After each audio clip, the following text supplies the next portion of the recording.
Punto relevante.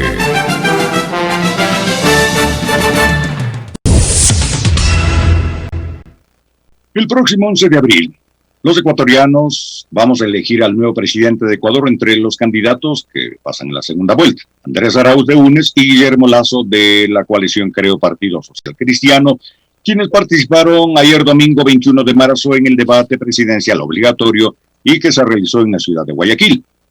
Los temas que se trataron fueron los siguientes: economía y empleo, salud, seguridad social y vacunación, y desnutrición infantil. Democracia e institucionalidad estatal, participación ciudadana y transparencia, educación y tecnología, relaciones internacionales, movilidad humana y desarrollo sostenible. El análisis de lo más destacado durante el debate de ayer lo tiene Alexis Moncayo en el segmento Pichincha Opina. 7 de la mañana con 5 minutos. Gracias, profe. Ayer, inmediatamente después de concluido el debate, nosotros con Licenia y junto a Selene López fuimos haciendo un repaso de lo que había sucedido durante la noche. Pero antes yo sí quisiera referirme a un hecho en particular y que fue noticia y que debería ser un escándalo que ahora mismo a todos los ecuatorianos nos convoque a hablar de aquello, a no dejarlo de lado y a seguir exigiendo respuestas, porque los mandantes somos nosotros y a quien tiene que darnos respuestas del gobierno es a los mandantes, a todos ustedes, a todos nosotros. Y tiene que ver con el escándalo de la famosa vacunación VIP o vacunación Gold, en donde aparecen algunos nombres que desde luego no forman parte de ningún equipo de primera línea, ni de médicos, ni de enfermeros, ni de equipo sanitario, ni nada por el estilo, ¿no? Si no, valdría la pena pues, preguntarse qué tiene que hacer Jaime Durán Barba, asesor y consultor político que trabaja en el equipo de Guillermo Lasso, en la lista de los vacunados, por ejemplo, o un rector universitario que sabemos cuál es su tendencia política, como es Carlos Larreategui, que también aparece en esa lista de vacunados, y algunos otros tantos, ¿no? Como el ministro de Economía y Finanzas, Mauricio Pozo, quien además en varias ocasiones dijo que este país no tiene plata como para financiar y cubrir todo lo que implica un plan de vacunación de estas dimensiones, en donde 17 millones de ecuatorianos deberíamos ser inmunizados con 2 dosis. Bueno, el señor ya se vacunó. Y él es uno de los que más promueve el recorte del Estado, el achicamiento del Estado, y quien más denosta en contra de lo público, el mismo ministro de Finanzas. Así que no perdamos de vista ese tema. Sabemos que ahora mismo la coyuntura nos obliga a hablar de lo que fue el debate presidencial, que yo sí creo que fue un hecho inédito. Son 37 años, como lo recordábamos ayer, que en el Ecuador no había existido este ejercicio de debate en segunda vuelta entre los dos finalistas. Y más allá de lo desastroso que pudo haber resultado lo de ayer, por el formato, por el esquema que lo diseñaron estos sabios que forman parte del comité organizador del debate, creo que fue interesante. Insisto, creo que fue cansón, largo, a ratos medio repetitivo. Creo que fueron innecesarias esas piezas a manera de reportaje que elaboró el Consejo Nacional Electoral, porque los ecuatorianos a quienes queríamos escuchar eran a los dos candidatos presidenciales, más allá de aquellos relatos que a ratos vienen bien, porque ponen en contexto los temas sobre los cuales van a conversar o van a debatir los dos aspirantes a la presidencia de la República, pero creo que esos productos comunicacionales le restaron ritmo al programa y le restaron ritmo al debate presidencial mismo, ¿no? Sobre el rol de la moderadora, me parece a mí que era lo que tenía que ser. En un debate el moderador tiene que pasar a un segundo plano. Yo insisto, más allá de la vanidad que pueden tener algunos periodistas de querer lucirse en este tipo de espacios, creo que le vino bien, insisto, dejando también un poquito de lado las críticas previas al debate sobre la posición política de Claudia Arteaga. Me parece que el que haya pasado ella desapercibida y que se hable más del intercambio de ideas, de ataques, de opiniones y de propuestas de Guillermo Lasso y de Andrés Arauz, o de Andrés Arauz y de Guillermo Lasso, creo que viene bien, viene bien. Y yo porque les decía que el formato me pareció que aportó y abonó al caos y al desastre de este debate, porque fueron 5 ejes sobre los cuales tenían que hablar los candidatos. Como bien lo decía el profe, el primero que hablaba de economía y empleo, productividad, reactivación económica. El segundo de salud, vacunación, seguridad social y nutrición infantil. El tercero, democracia, institucionalidad estatal, independencia de poderes, participación ciudadana y transparencia. 5 temas.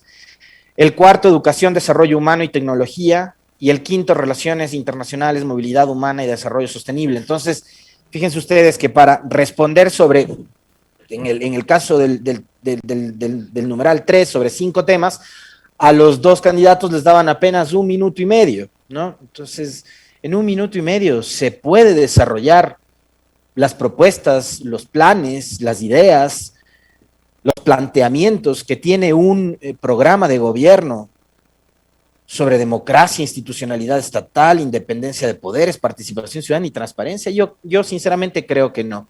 Y por eso les decía, probablemente me resultó innecesario que se haya utilizado el tiempo en pasar esos reportajes que a ratos eran como bastante extensos, muy largos y que, insisto, le restaban ritmo a este ejercicio del debate. Creo también, como lo conversamos ayer, que los 2 candidatos perdieron una brillante oportunidad para dirigirse más allá de los votantes que creen en ellos, que van a votar por ellos, que ya decidieron por ellos en la primera vuelta. Creo que perdieron la oportunidad de hablarles a ese gran número de electores que no coinciden ni con las ideas de Lasso ni con las ideas de Arauz, que no se ubican ni en el ala del anticorreísmo ni en el ala del correísmo. Y son, fíjense ustedes, ese 35%, 36% de votantes que decidieron las opciones de Hervas y de Yacu Pérez, o de Yacu Pérez y de Javier Hervas. No les hablaron a ellos. Entonces, desde mi punto de vista, creo que perdieron una oportunidad en ese aspecto. Pero quiero destacar, por un lado, la solvencia, la solidez que mostró Andrés Arauz durante toda la primera parte de su intervención. Creo que hubo cosas muy positivas en su caso con respecto de temas, además, en los que me parece él domina, maneja muy bien, que son los relacionados, por ejemplo, con la economía. Y creo que después de haber visto la intervención de los 2 ayer, tanto las respuestas de Arauz como también los ataques a ratos medio injustificados de Guillermo Lasso con respecto de seguir esa permanente campaña de miedo, que además no creo que le hace daño únicamente a la candidatura de Andrés Arauz, sino a la estabilidad económica del país, de decir que si gana el otro candidato nos vamos a desdolarizar, o que si gana Andrés Arauz nos vamos a convertir en Venezuela.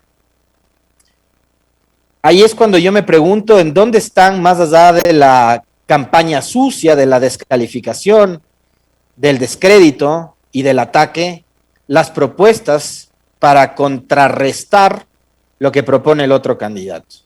Mientras Andrés Arauz dice, yo voy a poner dólares en el bolsillo de los ecuatorianos, Guillermo Lasso dice, usted está ofreciendo humo y lo que quiere es desdolarizar y lo que quiere es convertirnos en Venezuela.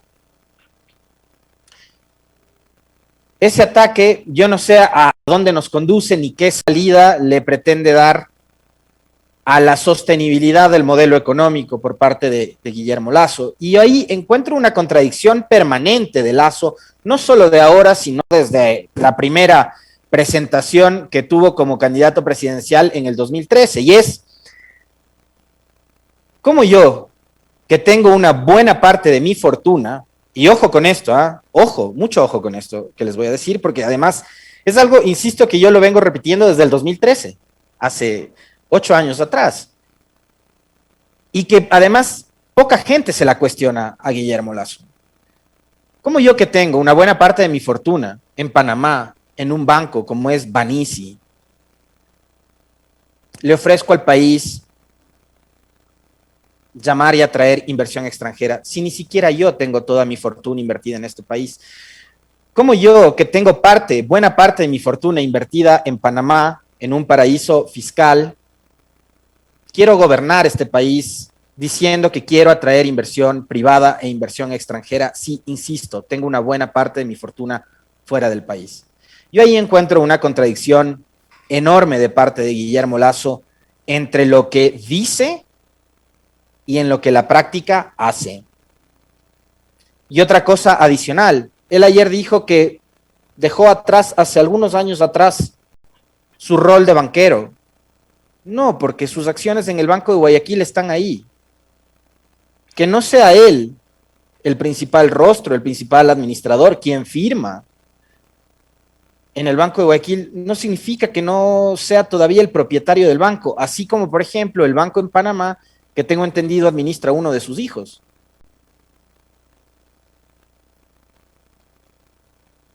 Entonces, esa contradicción, por lo menos a mí, me parece que es muy de fondo y creo que nos debería poner a reflexionar muchísimo a los ecuatorianos. Y por eso es que aquella pregunta que le formula ayer Andrés Arauz a Guillermo Lasso y que no tuvo respuesta sino hasta más de una hora después del desarrollo del debate, creo que también nos dejó a los ecuatorianos una profunda incertidumbre con respecto de cuál sería el rol de Guillermo Lasso, el principal accionista del Banco de Guayaquil y que tiene un banco en Panamá, como presidente de la República. Esa pregunta de si usted tendría que elegir entre el beneficio de su banco y el beneficio del país, ¿con cuál se queda? Y el señor en un primer momento decide torear la pregunta, no responder y empezar a hablar del trabajo en el campo y de cómo dotar de semillas y de productos a los agricultores. Después, me imagino en el corte, sus asesores le habrán dicho, oye, no te olvides de decir que te interesa más beneficiar al país que a tu banco, ¿no? Se te pasó. ¿Cómo se te va a pasar además, no? Y creo que hay que reconocer otra cosa interesante de lo de ayer, y es ver cómo los políticos siempre llevan el agua a su molino y prefieren hablar del pasado cuando no les golpea o no les perjudica a ellos, y prefieren evitar hablar del pasado cuando saben que acarrean un enorme rabo de paja. Sabemos que Guillermo Lasso, una de sus propuestas principales es ir desmontando una serie de impuestos, una serie de tributos que además le golpean a los de su clase. Yo con ustedes he conversado sobre esto en varias ocasiones. Yo tengo una sola cuenta de banco en este país y no tengo precisamente una cantidad gigantesca de plata como para querer llevarme la mitad de mi fortuna a un paraíso fiscal o llevármela al exterior, etcétera, etcétera. Entonces, a mí, por ejemplo, como creo que a muchos de ustedes, no les afecta el impuesto a la salida de divisas. ¿O me equivoco? Porque a mí no me afecta. Porque yo no me estoy llevando el dinero ni a Panamá, ni a las Bahamas, ni a ningún otro destino que me garantice el no pago de impuestos. Yo por lo menos no tengo plata para llevarme al exterior. Creo que la mayoría de ustedes tampoco. Entonces, a mí, por ejemplo, que se ofrezca como un gran plan de campaña de gobierno eliminar el impuesto a la salida de divisas, más bien me plantea una preocupación enorme. Gente como usted, señor Lasso, y los vacunados, eso sí tienen harta plata, los vacunados VIP, en donde se incluyen además cancilleres universitarios, que sabemos que también tienen plata en el exterior. Obviamente a ustedes les conviene, pues obviamente a ustedes les interesa eso. Pero si esa plata de los grandes concentradores de fortuna se va de nuestra economía y deja de ingresar a nuestros mercados y deja de circular en las tiendas, en los comercios, en los restaurantes, en las cafeterías, en la compra de productos, de mercadería, si deja de circular ese dólar en la bahía de Guayaquil, en Ipiales de acá en Quito, si deja de circular ese dólar en Huaquillas, en Tulcán, si deja de circular ese dólar en Ambato, en Riobamba, en Manabí, ahí sí se pone en serio peligro la dolarización, porque la dolarización, yo que no soy un experto en economía, entiendo, se sostiene con dólares. Dólares además que nosotros acá no tenemos, ni estamos en capacidad, ni podríamos nunca imprimirlos. Entonces esos dólares hay que atraerlos, no ahuyentarlos. Entonces, si yo elimino el impuesto a la salida de divisas, me imagino que mañana lo que voy a tener es una estampida de dólares que se van de nuestra economía, como ha pasado en los últimos años.